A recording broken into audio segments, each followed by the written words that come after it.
I gently hugged my granddaughter, still unable to find the words. I'm sorry. Your mom is. In a trembling voice, I told her that her mom had gone far away. It was a reality too painful for a girl of only 10 years old. Whatever her reaction was, I was determined to accept it. When my granddaughter learned what had happened to her mother, she suddenly broke the picture frame in the living room. The acrylic picture frame contained a family photo of me, my daughter and her husband, and Ami. The four corners of the frame were only fastened together, so even the slightest effort by a young girl could cause the frame to fall apart. The photo fell to the floor with a flutter.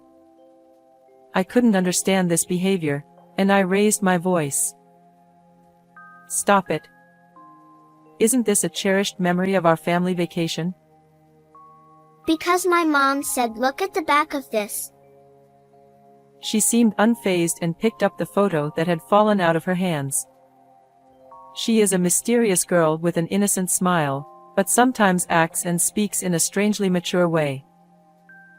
Could it be that the spirit of her daughter appeared here and told her granddaughter to do so? No. She told me to look at the back of this picture if something happened to her. She smiled and held out the picture to me. I looked at the picture with a sense of wonder, not knowing what she was talking about. My name is Sherry Moore, and not long ago I was the president of a clothing brand. It was a Saturday lunchtime at my favorite restaurant, and I was thinking back to a few months ago. It was a chilly, rainy day in early spring. I'm going to retire from my position as president on my 67th birthday. When I told my daughter Mary, she was very much against it. I had always been Mary's confidant, and I was proud to have been her confidant. And I was surprised by her reaction because I believed that she was a good companion for me as well. Mary, new eras and trends are created by new generations. But, Mom, you're not ready. I want to leave the company in your hands, so that it will become better and better. With a look of conviction in my eyes, I convinced her. I knew my daughter had the ability to read trends. I understand. It's a company you've cherished, Mom. I'm sure I'll make it even bigger. Her snickering and enthusiasm resembled that of my husband, who had passed away early in life. I remembered the way he had said enthusiastically, "I will surely make you happy," when we had just launched the company. Just as I was celebrating the birth of our daughter, he was involved in an accident. I blamed myself for the too early separation, not feeling any sadness. But Mary was there. I pushed myself to protect and nurture my daughter. Without her, I would not have made it this far. I raised my daughter single-handedly, and I also managed a company while working hard to make a living. I am relieved that I managed to send my daughter to college. Her back, which was unreliable when she was little, is now a little taller and more dependable than mine. She is now working hard for the company every day.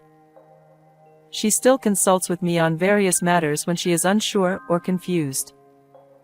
Today, too, she called me up at this lunchtime to tell me that she was having trouble with a rival company. "Mom, sorry to keep you waiting. Have you ordered yet?" "I'm just choosing now." Together, we peeked at the menu list and finished ordering on the touch panel provided at the table. Then Mary's eyes changed sharply and she turned to the face of the president and began to speak. "So, sorry. Sorry is a classmate of my daughter's and the president of a rival company. They became acquainted within the same university and continued to communicate with each other after they graduated and got married. I had met her several times and she was a very gentle-looking girl with great sensitivity at the same time. She has also started her own company and seems to be a good competitor with her daughter. However, she has been acting strangely recently. She has suddenly become distant. You don't have any idea what's going on, do you? No. She even blocked me on social media, and I don't know what to do. She ate a hamburger, the restaurant's specialty. She stuffed the burger into her mouth. What do you think? This kind of consultation had happened to me several times before. But neither I nor Mary thought that her best friend from school days and her would become estranged friends. It would have been better if they could have met and talked, but apparently that is not easy for them either. And David, too, sort of. She looked troubled. David is Mary's husband and executive director. He's been making a lot of mistakes at work lately, and he can't get anything done without me covering for him. Is that so? Not at all. He forgets to bring documents to meetings with clients, arrives late for meetings with his hair in a sleeping habit. David's stories of failure continued, and Mary found them stressful. I am grateful to you, Mom. I admire you so much for raising me and running your own company at the same time. But, she continued with a downcast look on her face, that's why I want to run my mom's company properly, and I don't want him to mess it up. Finishing lunch, we headed outside. I smiled at her as we basked in the early summer sun. He's working hard, I know he is. They say that failure is the source of success, and it's just the beginning. Mary's cheeks puffed out as if she was unconvinced. About 2 weeks after my lunch with Mary, we had a family get-together for dinner. Our family has dinner once a month on the third Saturday of the month. I always looked forward to this meal more than anything else. Since my husband passed away, I have been estranged from my relatives and have no friends nearby. Since I had retired as president, I rarely talked to people, so I was even more excited now. I couldn't wait to get out of the house and arrived at the venue 30 minutes early. The place was a slightly rich Chinese restaurant, renowned by word of mouth as a hidden gem. The waitress couldn't help but giggle when she saw me getting too carried away. Oh no. I'm crazy. I was shown to a table with a reservation tag and waited for my daughter's family to arrive. I looked out the window and saw someone walking quickly under the trees. It was Sari. I leaned forward involuntarily, but it was all I could do to follow her through the window pane. Ever since Mary had told me about her, I had been somewhat concerned about her. Her brisk walk gave no indication, but I wondered what she thought of Mary. When you are in the same business, even as the president of a company, don't you get along well with each other? I did not have many friends like that, but we did not have many disagreements. That is why it was difficult for me to be close to Sari's feelings and Mary's feelings. While I was thinking about this, Mary and her family came to me with surprised looks on their faces. Mom, you're up so early. Well, I think I got the time wrong. Ha ha ha. I urged them to take their seats. Mary, her husband David, and my granddaughter Ami took their seats. Ami will be 10 years old this year. Ami is a mysterious child with an innocent smile, but sometimes acts strangely mature. We spread out the menu and ordered our favorite dishes. Grandma, I don't have a single cavity. My granddaughter smiles, showing me her beautifully erupted teeth. Well, I see. You're doing a great job brushing your teeth. Yes. I brush my teeth in the morning and at night. Ami turned her head away from her chest. She looked so cute that I felt relaxed watching her.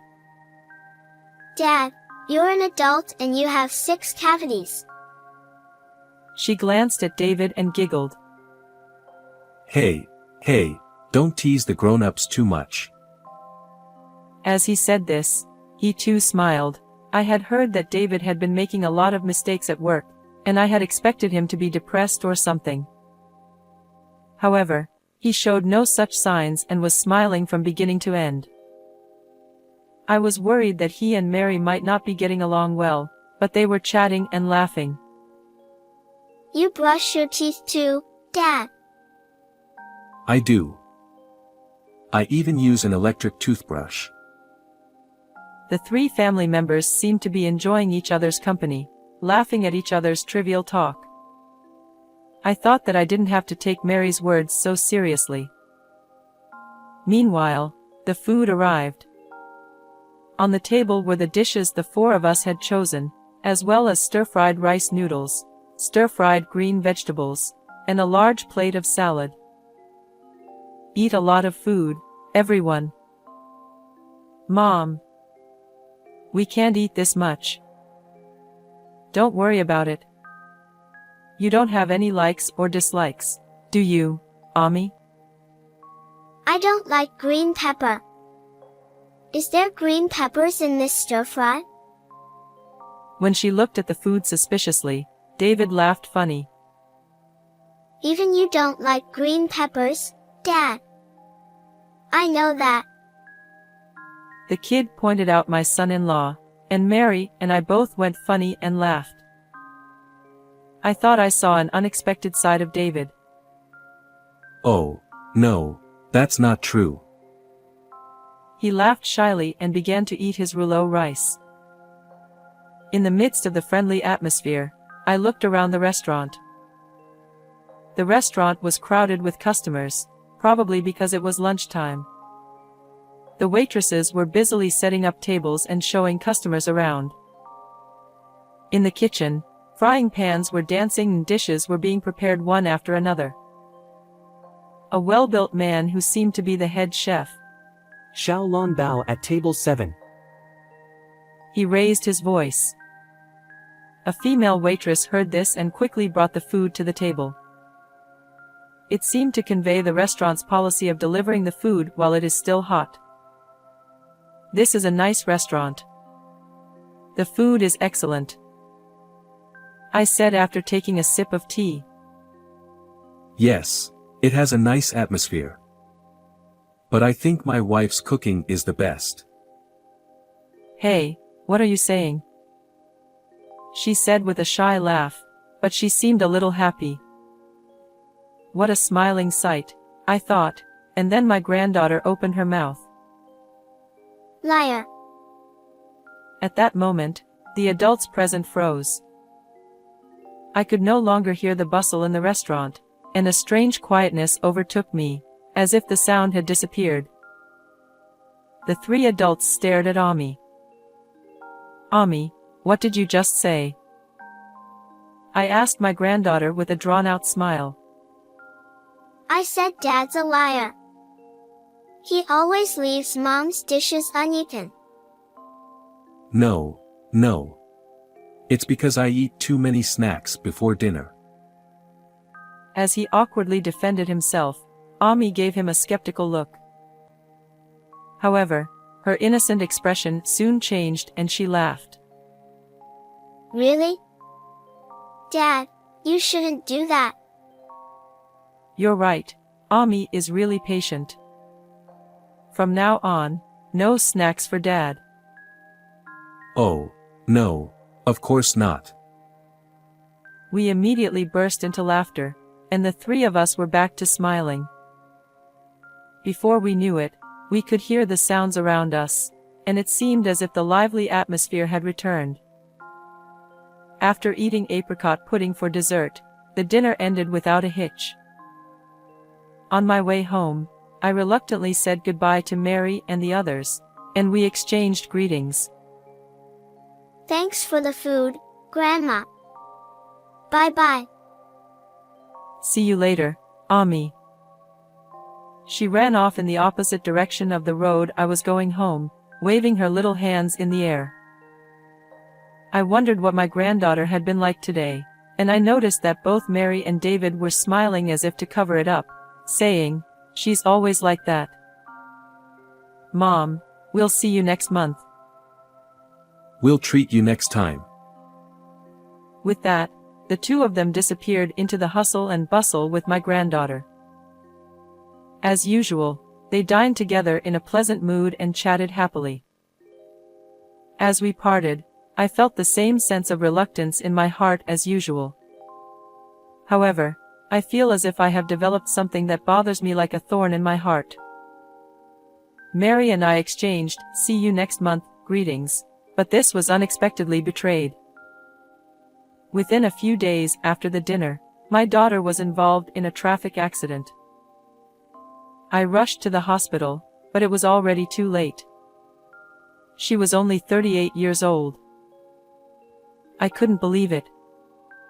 Why did she? She was lying in the hospital bed with her eyes tightly closed, and David came in and quickly went out into the hallway, but it was not my imagination that I could hear his sobbing voice. Both he and I were saddened and could not say anything for a while. David, who had regained his composure earlier, told me with a tear-stained face, "I'm sorry. I have a meeting in a few minutes. Can you pick up Ami and take her home? Well, do you have a meeting? Also, I think I'm going to be flabbergasted and will be out of the house for a while, so I need you to take care of Ami for me."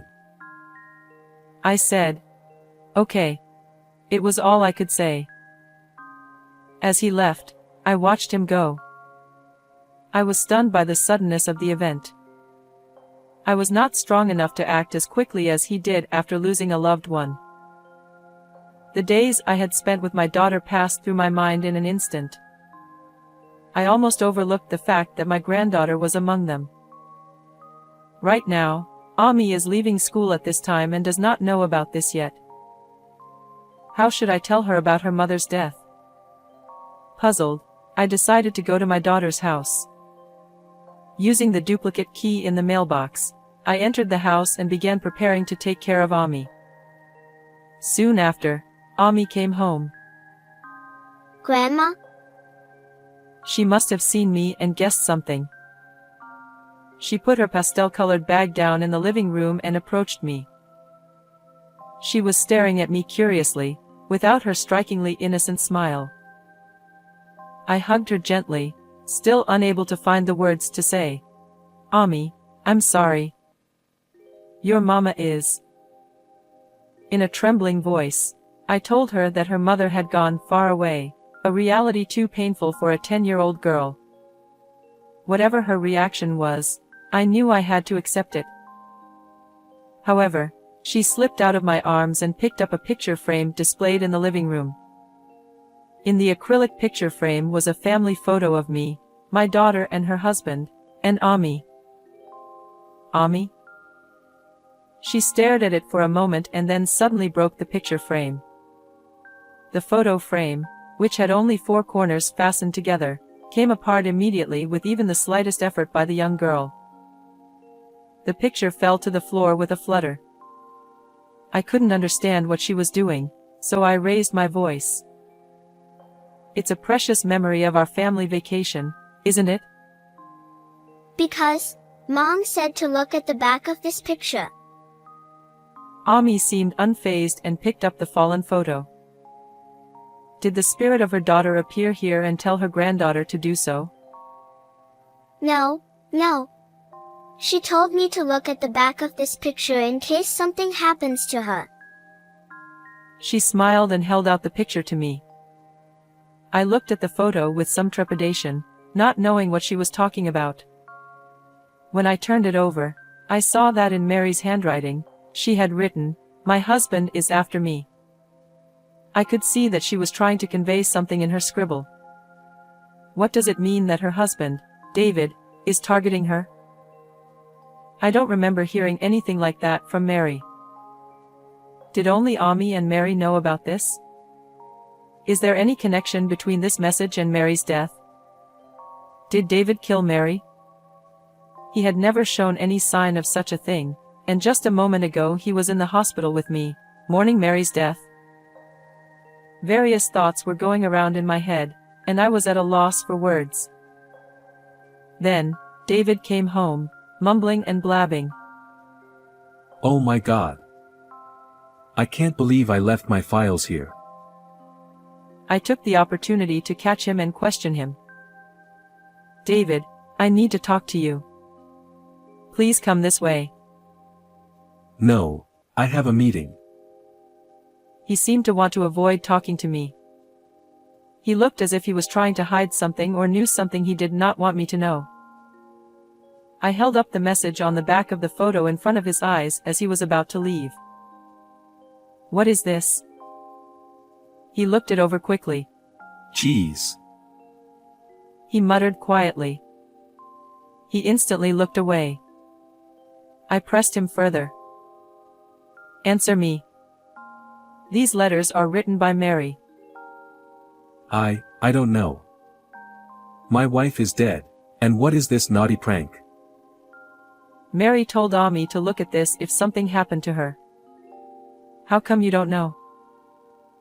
Mary gave Ami a message. He was obviously upset and his eyes were glazed over, and gradually he began to sweat as well. I tried to get him to tell me what was going on, but he just kept saying he didn't know. At that moment, Ami said from the side, No wonder Dad doesn't know. Neither Mom nor Dad talk about anything at home.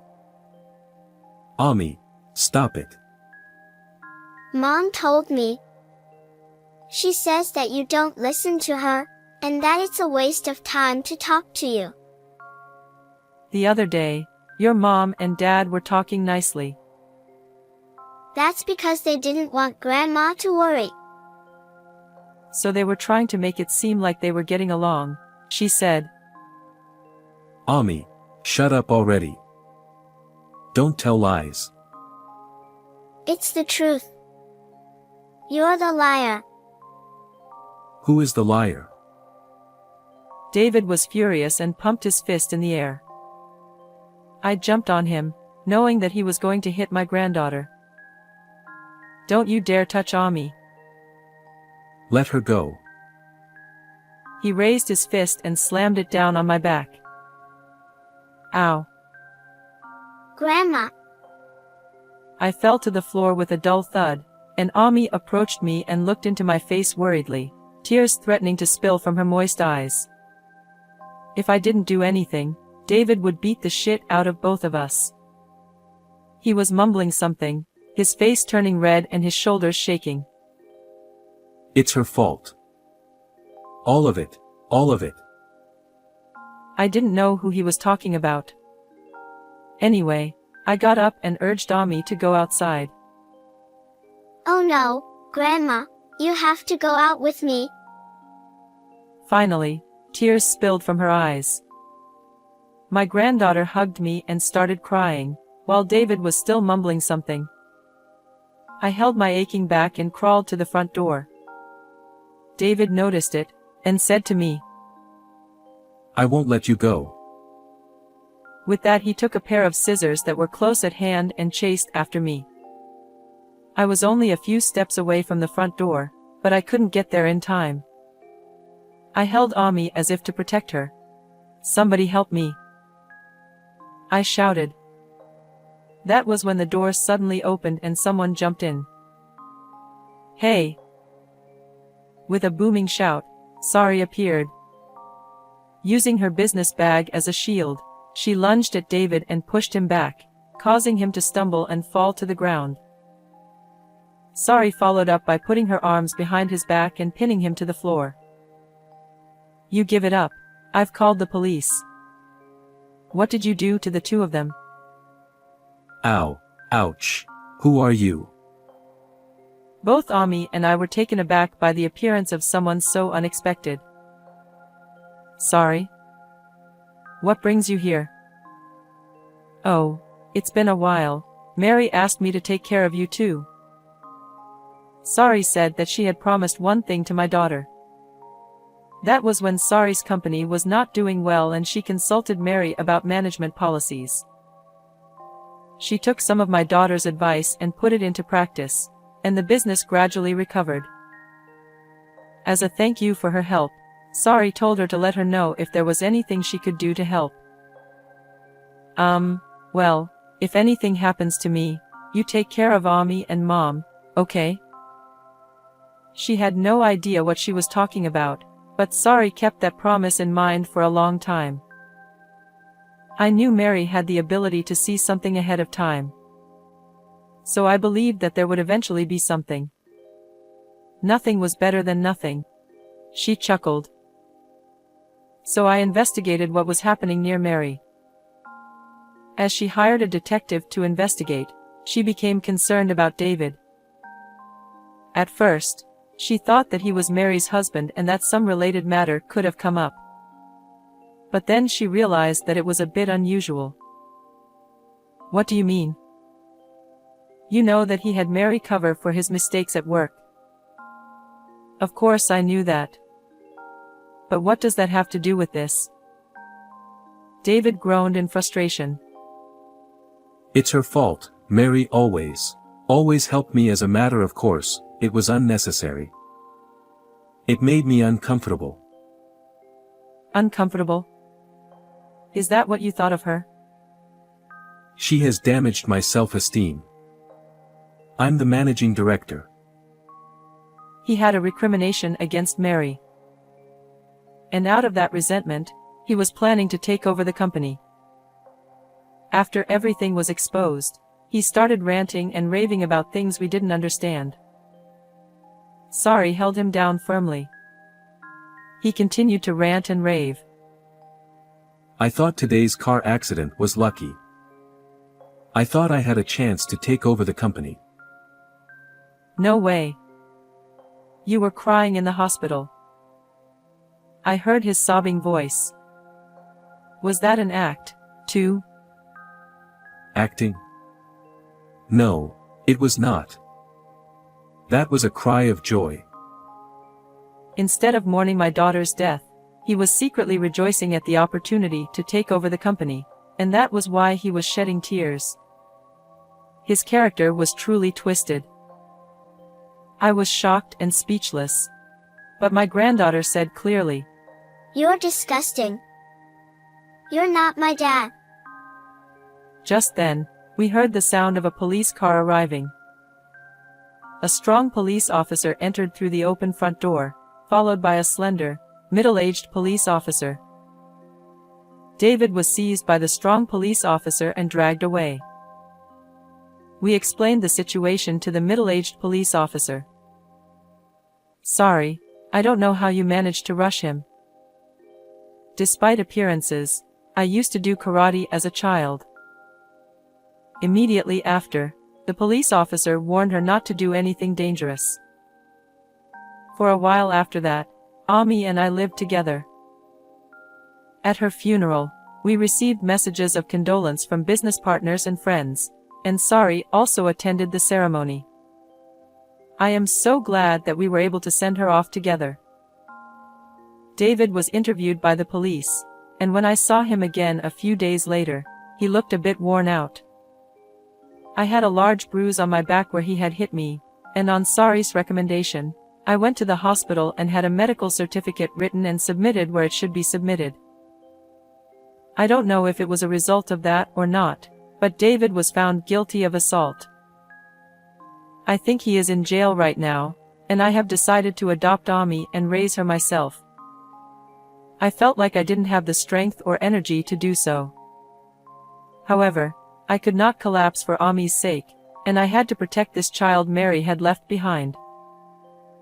I think I'll hang on for a while longer. I vowed to myself secretly, staring at my granddaughter's sleeping face. After the funeral, I accepted an invitation from Sari and went to a stylish cafe near her office. There she told me that she had not really disliked Mary. I'm ashamed to say this, but I was jealous of Mary. Jealous? Why? Because I realized that no matter how hard I tried, I couldn't beat her. She became convinced of this when they discussed management policies. I was so jealous and frustrated that I ended up blocking her on social media and keeping her away from me. She told me that much and took a sip of her latte. But, she continued, The truth is, deep down I respected her. She said a little sadly, perhaps regretting somewhere in her heart that she had blocked her social media account. To be honest, I still feel that if I had known this was going to happen, I should have reconciled with her. To Sari, Mary was both a rival and a person worthy of respect.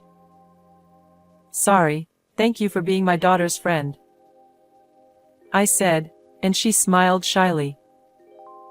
The conversation then turned to what to do with my company. With the president and managing director gone, it would be tough to rebuild the company. I am temporarily in charge of some parts of the company, but I can't continue to do so for very long. Therefore, I was thinking of transferring the company to someone else and letting it go. Please let me take over.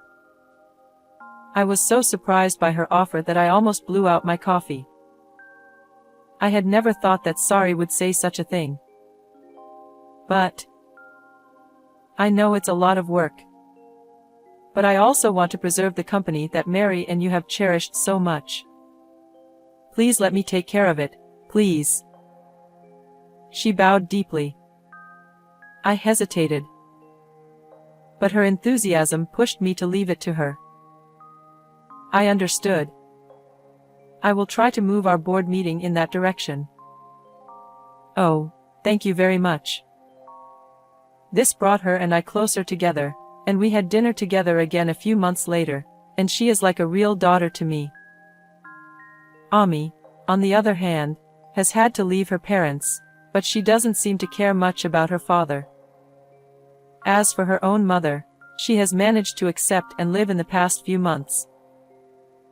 Actually, I still can't believe my daughter's death either, but I still decided to look forward and live my life. Around this time, Sari also comes to our house to visit and pray over Mary's remains. She also became good friends with Ami and they started going out together more often. At the restaurant where she had lunch with Mary, today the three of us are enjoying a date together. Sorry, I don't have a single cavity. Ami deflected her chest. I do hope that these casual days will continue. What did you think of this story? Please subscribe to our channel. See you in the next video.